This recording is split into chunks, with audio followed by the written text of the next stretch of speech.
他那时候来就医，其实就是这样子。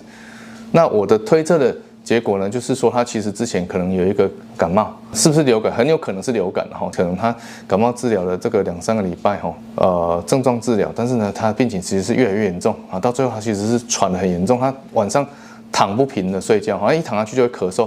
这我们在心脏病的这种症状一听了里面，它就是心衰竭的症状哈。所以说这样子药物治疗下去1个礼拜，其实他症状就得到很明显的改善。那病人后来回诊也都很稳定。那后续我其实就很放心的，也就持续的治疗。然后到年前呢，然后他回诊其实大概就是3个月左右的时间。我那时候帮他做了一个再追踪一下心脏超音波，做了检查，看起来心脏功能其实已经恢复到50% 以上。也就是说，一般来讲，我们50%就已经几乎是完全正常的。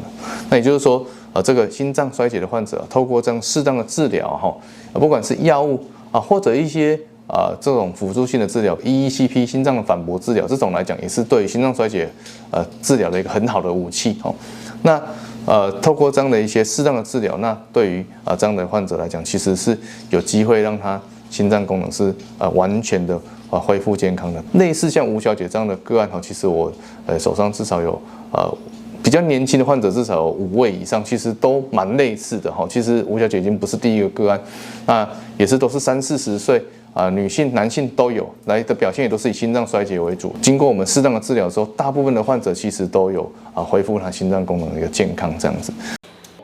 慢一点点慢一点点，这个也还好。那超音波检查心脏功能是没问题，轻微的心脏瓣膜闭锁，然后就最近可能先休息一下，先不要再过度。应该说你今天健检前2、3天，可能有做一些训练，或者说重训。我礼拜。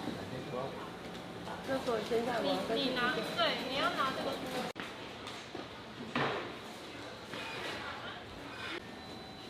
好，可是医生说下。这个11.02。大哥，那个我是那个护证拿回